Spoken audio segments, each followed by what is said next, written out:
We've been in the business now for about 46 years. The majority of our business is railroad. We are starting to diversify a little more now that Jim and Chris took over the company, spreading our wings and getting into other markets. What you see over here, these are EMD gear cases. This is probably one of our biggest sellers. We go through thousands and thousands of these a year. These cases here have just gotten welded. They're sitting here waiting to get to grinding to be cleaned and processed for paint and shipping. We keep a large inventory of these gear cases in stock because when the railroads call, they got a demand for them and they want them as quick as we can get them to them. So we try to keep as many of the more popular ones in stock as we can. Generally, we have a hard time keeping them in stock. That's how busy we are with this stuff. Right here is kind of where it all starts. Our steel comes in. These guys catalog it. Todd catalogs it in the computer. He gives it lot numbers. Steel goes on this rack according to size, type of material, different grades of material, size. Todd in here, he takes and he nests all this material on the computer. He'll lay out the size of the sheet of the steel, and he'll nest it so he can get as many parts out of that piece of steel as he can. Whether it all be for the same gear case or maybe he'll make other parts for other gear cases just because he has room for it. That's what it looks like after he cuts it. That was a solid piece of steel. That there is basically all scrap now. We'll scrap that. After he gets done burning this stuff, we just kind of stage stuff along here depending on what it is. What you're seeing here is a lot of plow material right now. Some of them down there are wrappers for gear cases. They'll sit here until we're ready to move on this project, and then the grinders will come and take this stuff and they'll clean any of the slag or mill scale that's on there. And then from there, like talking about plows, they'll go from them grinders and we'll bring them up here to this 220-pound brake press. We can bend up to 5/8 thick steel on that into a 90. That machine's a beast. And the shields, we roll all our own shields. We got templates. Them templates are for all different plows there. We lay them on the shield, we paint it out, and you hit them right on them dots. You got certain numbers you use that'll push down so far, and it'll actually form that shield the way you want it. Over here is our AccuPress. A little bit smaller than that guy. That one's 220 tons, this one's 110 tons. We do a lot more of our intricate parts, smaller parts. We do a lot of the bending on here. This is all computerized. You enter a program in there, it'll pull up that program, and then your offsets in the back will adjust for whatever your depth of your bend is. So if you got a part, if you come over here, you can probably see what he's doing here. He'll enter his product and he'll enter up his code into there, and that thing in the back will move. He makes his first bend. When that upper die comes all the way down, it'll make it go to its next bend. That thing is constantly moving to adjust for every bend he makes, which is really nice. On the other machine, it's all manual. You got to do it by hand. He's just got to make sure it's squared up on that backstop so he gets a straight bend across there. Once he gets it, you can see on his table here, he's got this piece of paper. We've actually drawn up what that wrapper should look like when he's done. You can lay it on there and compare it to that and make sure it's bent right. Over here is this burn table's down. We had the wheels go bad on here. We had to send the wheels out to get fixed. Generally, this is filled with water almost right to the top. And it's got that grate on there. All these little parts, these are the things that drop out from the gussets and whatnot. If you look down inside there, all that stuff in there, it looks like mud. That's what it is. It's mud. It's nasty. It's dirty. About once a month, we got to pull these apart, get in there with a shovel, clean it out, throw it in a hopper, and bring it out and get rid of it. It's a dirty process, but I got a couple of guys that really love climbing around in there doing that. So. What do? You cut big stuff out. You just leave all this in there. What if it's not level and you put another piece? You got to take all these out on top or what? No, actually, this is a second layer. This is just to catch all this from going all the way to the bottom. Gotcha. There's another table that goes up above this. These things drop through that table and they'll just sit on this grate. I suppose it piles up pretty fast, all the cutouts. It can, yep. That's why at least once a month we got to tear it apart and look at it. A lot of this bar stock and round stock material we have here, and even some real flat stuff we use for trim. This saw is it's also computer run. You enter your program. If it tells you to cut a part at 5 inches, it automatically feeds it. It'll feed it to 5 inches and cut it. and just keep feeding and cutting until you tell it to stop. Or you can set how many parts you want. If you want 100 parts, you enter 100 parts, it'll run 100 cycles and stop. These here are GE gear cases, General Electric gear cases. GE builds a lot of trains. These are older cases. They're not, how do you say it? They're not obsolete, but for a long time when GE makes a gear case, we're not allowed to build them. It's their case. After so many years that this case is on the market, we can go after it, design it ourselves, make it. We're an aftermarket. These are aftermarket. Our price compared to GE's price generally way significantly less. That's why they buy them from us. Quality is the same. These cases get all welded together. They come over here to Rich. Rich is running the first op on these right now. He mills this whole top surface down, drills and taps all these holes. Is this 2 or 3 op? This is a 2 op case. After he's done with them, generally they'll go over to Josh and get op 20 done on them, which is he'll tap in more of this. They lay on their side, and he'll put there'll be an actual groove in here for a I don't know if it's a felt ring or a plastic seal that goes in there. Some are felt, some are plastic. Most of them are plastic nowadays.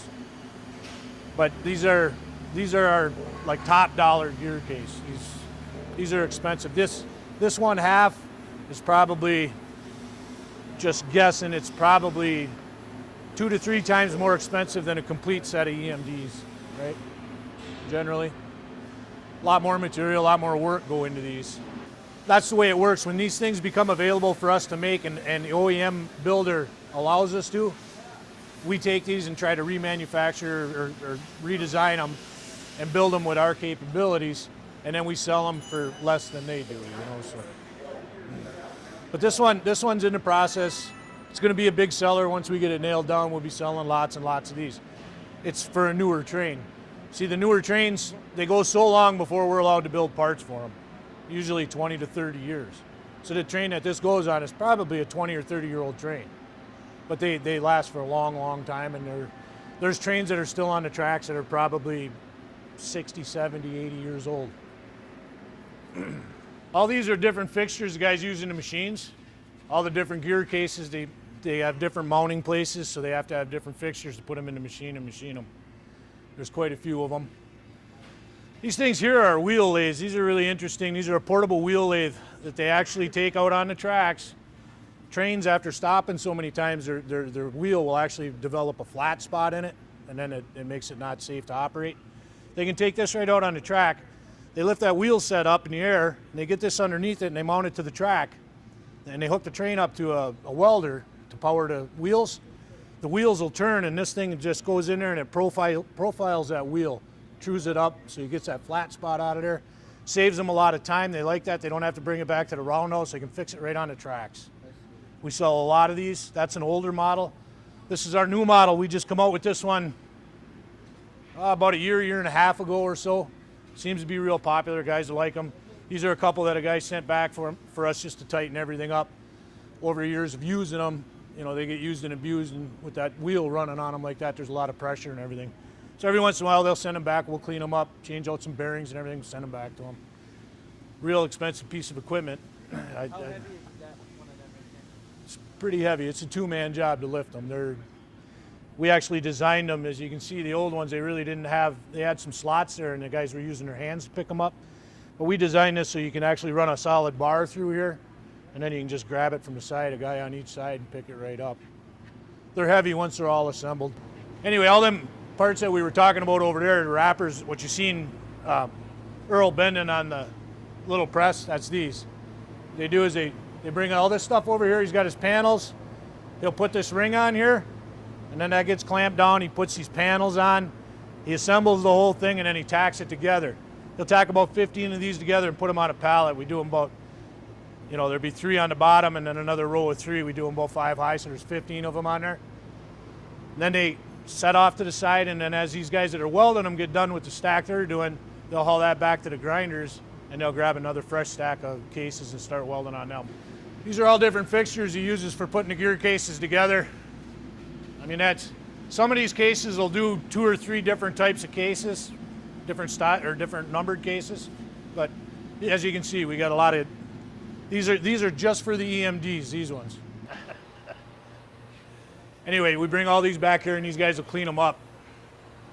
That's what Dylan does. He takes these cases, he cleans them up, grinds down these welds here and here, cleans all the BBs and spatter off of them. Then they'll come over here to Timmy. Timmy sizes them. When you weld them, they twist a little bit. The heat makes them move. He's got a square. He makes sure they're square. He makes measurements, makes sure they're not too narrow or too wide. If they're too wide, he hits them with a hammer and pushes it back. If they're too narrow, he takes this ram here, he pushes it on the inside and he spreads it out. Got to make sure that they're all uniform because this case is going to mate to a lower and they got to be able to fit together properly. Being a production shop, everything is about speed, and it's, you know, everything's got to have a flow. If you don't have a flow, we moved over here about 2 years ago and it took us a little while to get it figured out. I mean, there were some times I was really scratching my head going, why aren't we getting this stuff done? But we didn't have a really good flow going, and we're ironing it out. We still got some growing pains. We're making some moves, but it's getting better every day. He hangs a lot of stuff on this rack. He'll paint it. He'll hang these caps. These are caps that go on the gear case. He'll let them hang there to dry.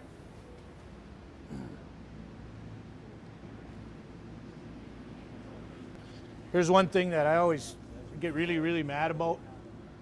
This case is painted, and it got all the way to paint, and we found we missed a weld on it. So now we got to take it out of there, clean that paint up, re-weld it, rework. Rework is a bad thing in production. They get paid for it, but they get yelled at too. It's just discouraging to get that far, and you know then the guy's got to go back and clean all that paint off of there and re-weld it, and then they got to clean it again and repaint it again, and you're just putting more work into it than you need to. And there's actually a process for that. The welders should be double checking everything they weld, verifying that they have all the welds they need to have on them cases on there. And granted, you're going to miss some sometimes.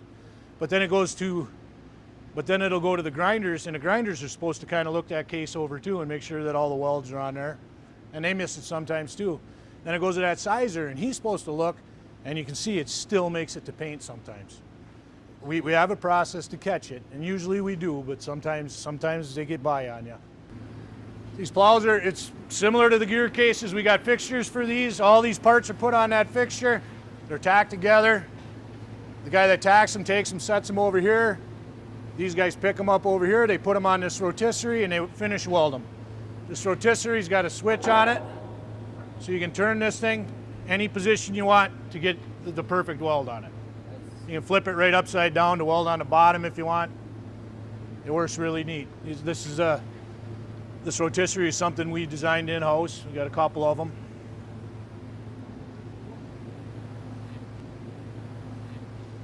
These are all different plows that we got in process right now. A lot of them look the same, but a lot of them, they're not. I think we do 35 different types of plows. Anything from these great big things to that thing right there. They call that a little bumper plow. They put them on the trains too. We do some real thin gauge ones for Amtrak. I don't have any on the floor right now, but they're only made out of 1/4-inch steel, where this stuff is 1/2 inch to 3/8. This is all bent right here. That's what I was talking about with the templates, with the paint. That's where you hit that with that press. Every one of them dots. And then we got it written down as to how much pressure we use and what numbers to set that press at. So you just hit them numbers at that, and almost always come out perfect. Not always, but almost always. Some of them go on pallets, some of them don't. Certain customers prefer them on pallets. These ones are going on pallets. We have these pallets specially made for this. I have a company that makes them, they bring them in, we put them on the pallets, and we ship them out to the customer.